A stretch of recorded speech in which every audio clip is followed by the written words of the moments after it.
Hello everyone, today I'm going to be talking about the cEDH deck, Ral Monsoon Mage. Ral reads 1 in a red for a 1/3. With instants and sorcery spells you cast cost 1 less to cast.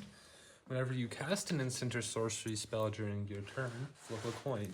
If you lose the flip, Ral Monsoon Mage deals 1 damage to you. If you win the flip, you may exile Ral. If you do, return him to the battlefield transformed under his owner's control. The optimal time to do this is once you have reached 6 instant or sorcery spells.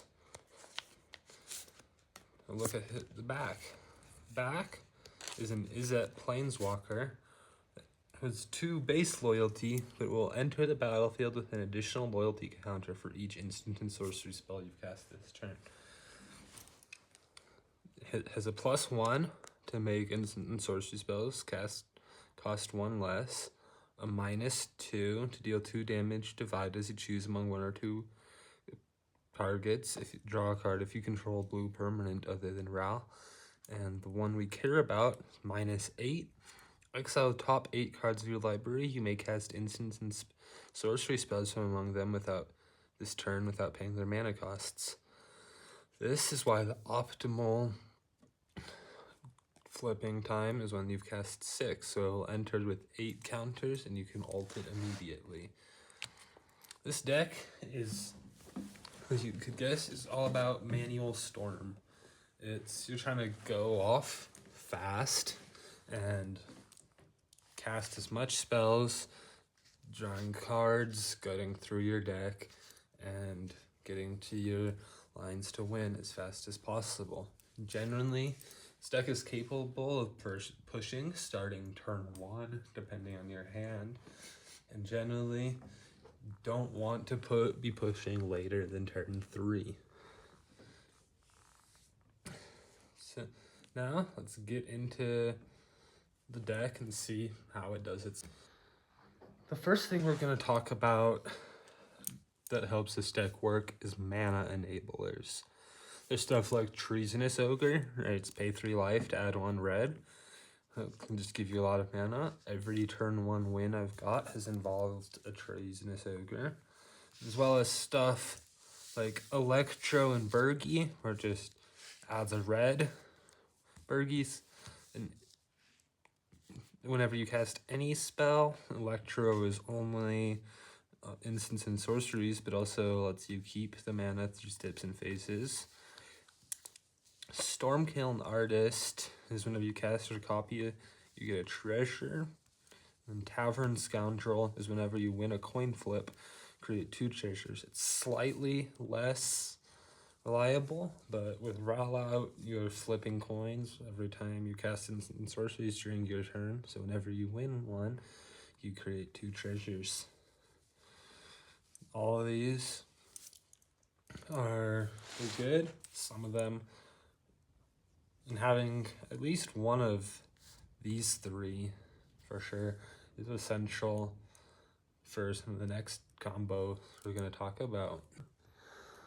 The combo I'm going to talk about here is Reiterate with either Seething Song or Jeska's Will.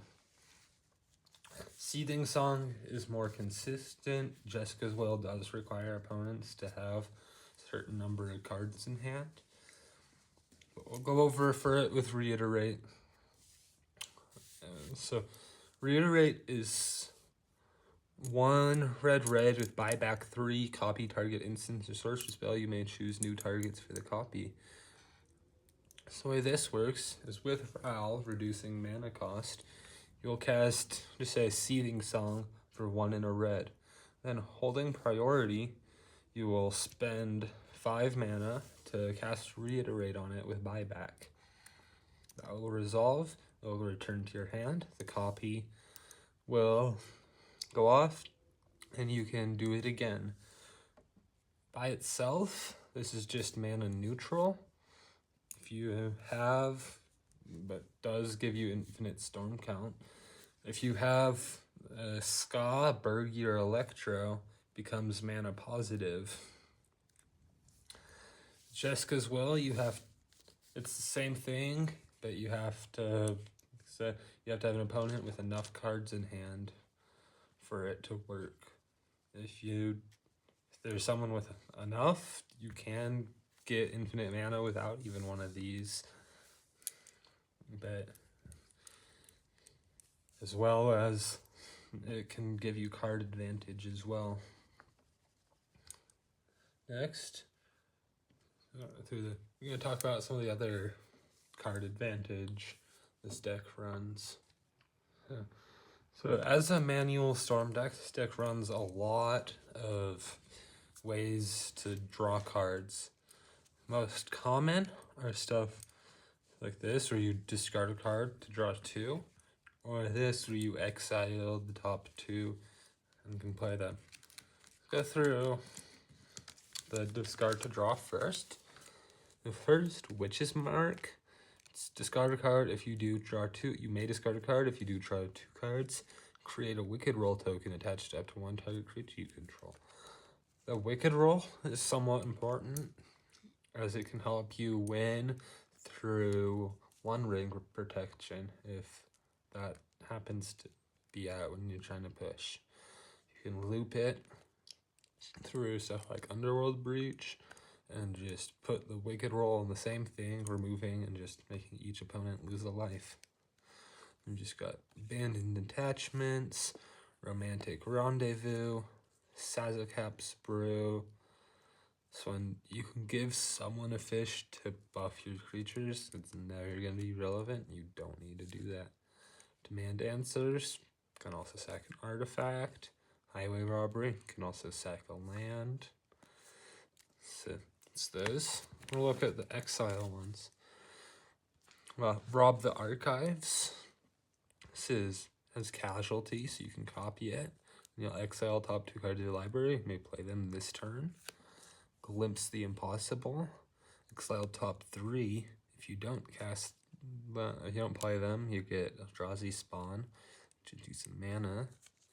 Opera Love Song is an instant that lets you play them until your next end step, so it can be relevant if you guess it's someone else's turn. Reckless Impulse until the end of your next turn. Same with Ren's Resolve. All of these, other than the Glimpse the Impossible, if you have a rollout, will be just 1 mana and let you see 2 new cards. Also, run a lot of wheels. Wheel of Fortune. Valakut Awakening is just a self wheel that puts to the bottom and lets you choose numbers. Wheel of Misfortune. It's a inconsistent wheel. You can choose whether you want a wheel or not, and so your opponents can. Echo of Eons costs 6 mana up front, but you can flash it back for 3, so it can be good for stuff like if you play an LED, discard your hand, and then just use the mana to flash it back. Or if it just goes to graveyard for other reasons, you can flash it back. Time Twister, which can be less fortunate with shuffling everything into your library, but it lets you see new cards. Windfall, depends how many cards there are. I've had it draw just 7, I've had it draw 10, played a game where it drew me 21. And then Seagate Restoration isn't quite a wheel, but it lets you see double the number of cards in your hand and gives you no maximum hand size, and if you can't cast it, it's a land as well. So I like to run lots of card advantage in this deck.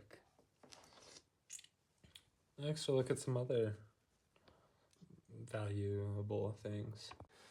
What we're looking at next is stuff that lets you, it's a form of card advantage by giving things flashback with Will of the Jeskai or Past in Flames, or just Invoke Calamity and Finale of Promise just letting you pick 2 cards that you can cast.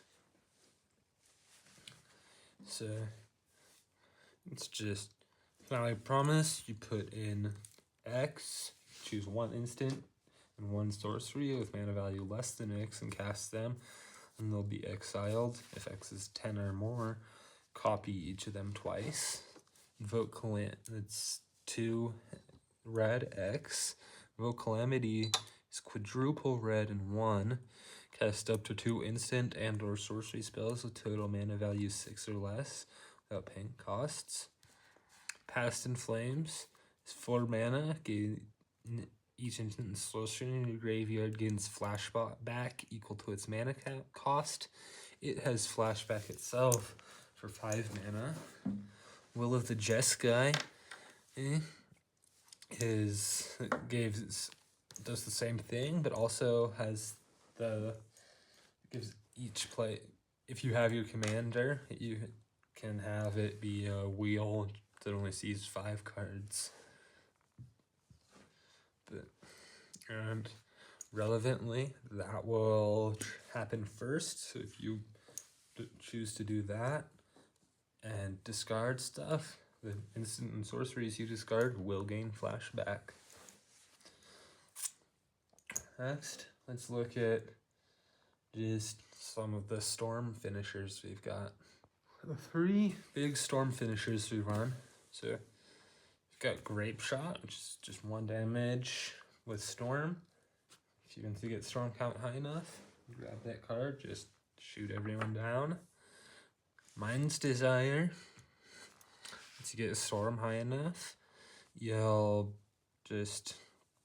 can play exiled cards, play them for free. And Storm of Memories lets you free cast an instant or sorcery with mana value 3 or less from your graveyard at random. So to get storm high enough, if you've got enough instant sorceries, mana value 3 or less, then you can just cast a whole bunch of them. So we do also run Flusterstorm as a storm card, but that is a protection piece and not a finisher. And actually just look at the Underworld Breach lines. Sure, most people know how Underworld Breach works. Each non-land card in your graveyard has Escape. Escape costs equal to its mana cost plus exile 3 other cards from your graveyard. Cast that. Got Lion's Eye Diamond or Lotus Petal, which is also in here. And Brain Freeze. Just loop them, get stuff graveyard, play what you need to. There's Gamble, which can grab the pieces needed as well. So just go through like that, and then just go through the just do Brain Freeze. It's also a storm finisher. We can mill ourselves out to get Breach ready, or it can, if you've got storm high enough, mill everyone else, cast a wheel, and then to kill everyone that way. So it's a finisher as well. So now we're gonna just go through the rest of the deck. Put this to the side and just go through here. Got a Snap, Soul Ring, Mystic Remora, Fiery Islet, Sticker Goblin. This deck runs stickers. I don't think I have ever seen it come up in any of the decks I've run it in. Stock Up, Rite of Flame, Strike It Rich, Vexing Bauble, Hexing Squelcher, Bloodstained Mire, Flooded Strand, Red Elemental Blast, An Offer You Can't Refuse. There's the Flusterstorm, Lava Dart, Redirect Lightning, Ragavan Nimble Pilferer, Untimely Malfunction, Hidden Strings, Frantic Search, Quiet Speculation. There are plenty of cards, flashback, that are pretty relevant. They're just the Echoed Eons to wheel, Pass in Flames to give everything flashback, Lava Dart to deal 1 damage, Strike It Rich to create a treasure. There's a lot of relevant things we can grab. Deflecting Swat, Pact of Negation, Lightning Bolt, Gut Shot, Sink into Stupor, Pyroblast, Mountain, Mystical Tutor, Gitaxian Probe, Fierce Guardianship, Mox Diamond, Lotus Petal, Shatter Skull Smashing, Mental Misstep, Gemstone Caverns, Tybalt's Trickery, Desperate Ritual, Extra Life. Solve the equation. Extra Life is the circular. That's this from Solve the Equation is the card. Pinnacle Monk, Mox Amber. Got a cheap enough commander for this to be on pretty consistently. Chrome Mox, Overmaster, Mox Opal, Pyretic Ritual, Ancient Tomb, Volcanic Island, Command Tower, Wooded Foothills, Simian Spirit Guide, Training Center, Arid Mesa, Great Furnace, Shivan Reef rather, Misty Rainforest, Looted Delta, Mana Vault, way to get a turn 1 Troger, plus having had a Gemstone or some other, or Mox, or Battle, Springleaf Drum, Thundering Falls, Steam Vents, Scalding Tarn. Well, it's just, it's casting a lot of spells, getting up Storm, looping stuff.